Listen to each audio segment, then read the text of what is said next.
He is the type of guy that will get it right. And I do think that if you give him some time, they're scoring goals now, he will defensively make this a much more aggressive, much more organised unit.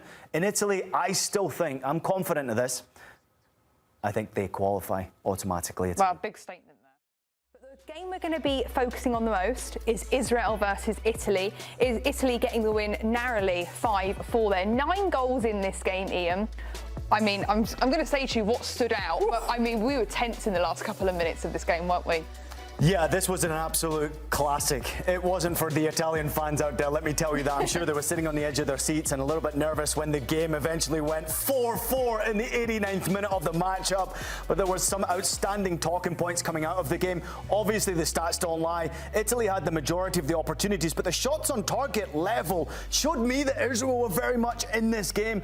Italy were very good going forward, I felt, but just so poor defensively. Conceding opportunity after opportunity. I'm a little bit surprised that Israel didn't get that goal early on that was disallowed, but Italy somehow found a way to take a massive 3 points, and they needed that victory, Annie. They needed that victory just for confidence, just for any type of an opportunity to even think about the automatic qualification process. But what an absolute classic of a game. So much to talk about. Yeah, well, we're going to get into Italy, but we've also got to give Israel their flowers. I mean, going over to play in this game, competing against Italy, bagging 4 goals against them. Yeah. It's a huge storyline coming out for them. I mean, it's mega, isn't it? When you see, obviously, a nation that's going through a lot of turmoil right now, and you having to play your home fixtures away from home, and then, of course, you've got a giant who's under a bit of pressure to get these types of results, and all of a sudden, your team turns up on the day. I wasn't surprised. I thought the opening goal was absolutely coming. It was an own goal, obviously, from Locatelli, who put the ball in the back of his own net to open that scoring.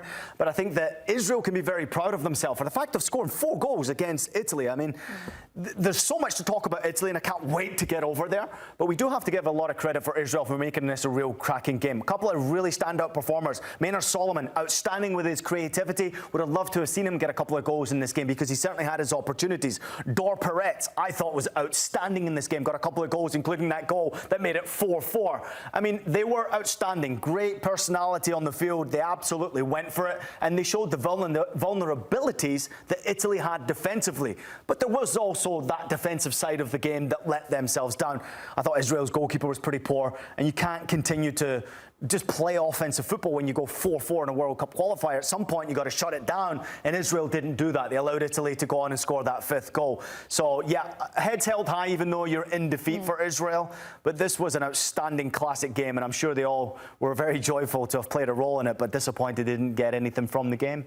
Italy, the first half looked quite poor, I thought, and then they came out the second half. I don't know what the coach said to them in the locker room at the half, but they came out kind of all guns blazing, looked positive, and then the last 20 minutes, we saw the madness that happened there. But Italy are normally known for their defence. Yes, this is true. And then this has happened, and it's all been a bit confusing with their defence, and their goalkeeper, Donnarumma, he didn't look too good either. What happened there?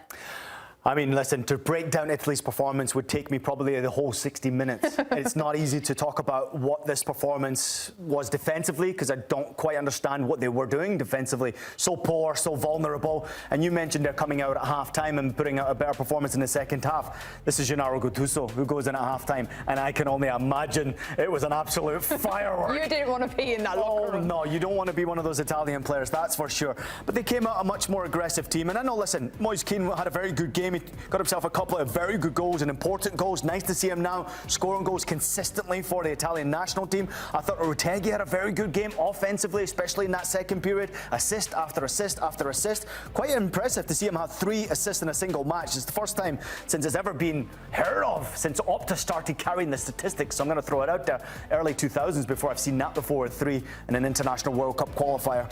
But I do think the big talking point will be not what Italy did do offensively. It'll be what Italy did do defensively. I thought Bastoni was poor. I do think that they were really, really poor defensively. Donnarumma in particular, oh man, he let himself down. Locatelli obviously with the own goal. I just think Donnarumma started slowly, struggled to get into the game, made a couple of interesting and good saves for his side, but defensively, and even this tactical formation as you're watching the lineup there, I don't know if it works. The 4-player backline, maybe you're better going to a 3-player backline to protect your goalkeeper a little more, make it more compact, because Italy looks so wide open, so vulnerable. You kept saying that during the game. You were like... It was driving me crazy. I'm not even Italian. No, I know. Let's talk about Moise, Kean and Retegui, because there were two names you mentioned a lot, and they've got 5 goals. Italy scored 5 goals this game, 5 goals in their past game, which has never been done before. You mentioned to us before. Are these two guys going to be the main guys for Italy going into this World Cup? Hopefully. Well, I hope so. And listen, they're performing well, and they could be doing a little bit more, maybe. But the 5 goals, obviously, back-to-back, as you mentioned, it's the first time in their history that's ever happened in these World Cup qualifiers, which is quite special, quite unique. I thought Retegui's performance was very good. I thought he was impactful, involved in the game. His assists obviously speak volumes. I would have loved to have seen him, obviously, get himself a goal in this game. He was actually voted, I believe, player of the match in the end, which is quite outstanding. I want to see a little bit more from him in front of goal, though, being a bit more selfish. However, if he's going to continue to assist like he did do in this game, then I'm okay for it. I thought his assist to Politano's goal was absolutely next level. It was top drawer, and he put out a world-class performance. However, Moise Kean struggling for goals domestically, but I do think for the national team, certainly under Gattuso, having got that first goal in Gattuso's reign, now getting it up with a double. I mean, it's a great start for life for him in an Italian jersey under Gattuso, and he's starting to really look the part now. So Moise Kean, 10 goals in 23 matches for Italy, which is quite the return for him. I mean, those statistics don't lie. But I do think that Italy's vulnerability won't be offensively. And it's not necessarily, we've said that. You've mentioned it, Hannah. Defense is what they're so famous for. So rock solid, so aggressive. And in many ways, it was like an art when you were watching the Italian defenders. So many great Italian defenders I could mention who were my heroes. Maldini, Cannavaro, I could keep going on. Nesta, and outstanding players. And obviously, the organisation was always there. Great goalkeeping. This is quite the opposite from this type of a performance against an Israel side who made them look incredibly vulnerable. So I don't think offense is going to be the problem for them, and that's a good thing because you've got goals to make up on Norway in that table, and that table doesn't lie, Hannah. They've got room for improvement. That last game against Norway could be a cup final for them, but they've got goals to make up because of the plus 11. Now you look at Italy at plus 5, it shows you how costly, even though you won the game, those 4 goals really are. You're trying to qualify automatically to a World Cup. Defence cannot be as vulnerable as it was today. And I thought the goalkeeper, even though Donnarumma made himself 4 nice saves in the game, looked vulnerable as well. Talking about the manager now, Gattuso, he didn't come into this World Cup qualifying stage. He had a bit of pressure on his back. There's no room for failure, really, in these last 2 games. He's been able to get 2 wins, so you have to take the positives where you can. Looking forward into the October window, what difference can the manager kind of make going into this game against Estonia? I'm intrigued defensively what he does here. I mean, offensively, we've seen the weapons that they've got and spoken so heavily about how dangerous they will, and they will score goals against any national team. I strongly believe that, especially if they create as many chances as they did do in the game tonight. But defensively is where I think that vulnerability come in. I think sometimes you've got to be a bit more compact. You cannot always be so open, so exposed, especially when you're going against or maybe underestimating the opponent in Israel, especially this type of a group for Italy. You've got to be so smart. So I think tactically what we're going to see from Gattuso is a bit more of that Gattuso magic. A little bit more bite, a little bit more passion, a little bit more commitment, a little bit more aggression. That's what I think I would love to see, especially from that centre-back pairing, which was so vulnerable. Mancini at one point was playing right wing.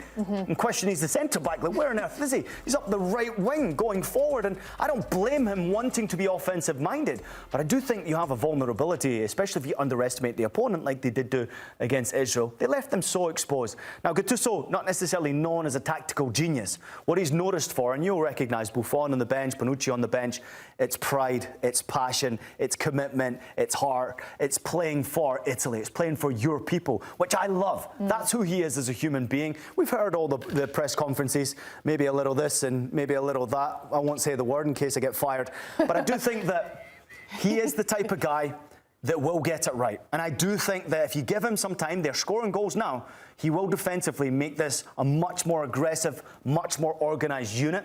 In Italy, I still think, I'm confident of this, I think they qualify automatically. Wow, big statement there. I think they do. You think Gattuso can put them over the line with the passion he has, with all of that? Yeah, because there's a lot to be said about, obviously, what Italy were previous to him. And they've gone through a lot, Italy, and Italian fans have gone through a lot. I think missing out on major tournaments is a big problem for them.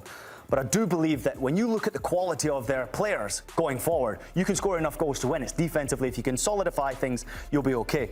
These games, Interesting. Yeah, what are you looking at when you're seeing these games? What do you think Italy need to do to get over the line against Estonia, against Israel, Moldova and Norway? Okay, so here's the three.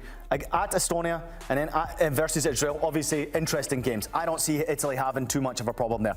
I think Italy score goals in both of those games, and I think Italy win those games comfortably. Israel so vulnerable, you saw it defensively tonight. Moldova's a different question. It's away to Moldova, so how do you perform away from home? I mean, Moldova obviously are a team that could be stingy, but they don't score goals. So if you don't score 3 or 4 against them away from home, you don't deserve to be in a World Cup. It's a cup final, that November 6th game. Yeah, that's the biggest one, isn't it? It's the biggest game, and it'll be the biggest game for all Italian fans out there watching in. That's a cup final for me, and Norway could still drop points. I think when you look at what Norway have got some really interesting games coming up themselves. They've got Moldova at home, and then they've got Israel at home. That's a difficult one for them, because you're expected to win those games. If you just underestimate what Israel showed with their quality against Italy, Israel can score some goals against Norway, because Norway are not the greatest defensively. So I do think that Norway slip up somewhere along the line and opens that door for the cup final, and that will be that game in November for Italy to run all the way through and qualify automatically. We're taking a look now at the standings. Norway top that Group I on 12 points. Italy sat in second. Israel also on 9 points as well. Done quite well this World Cup qualifying. Estonia on 3 and Moldova on 0.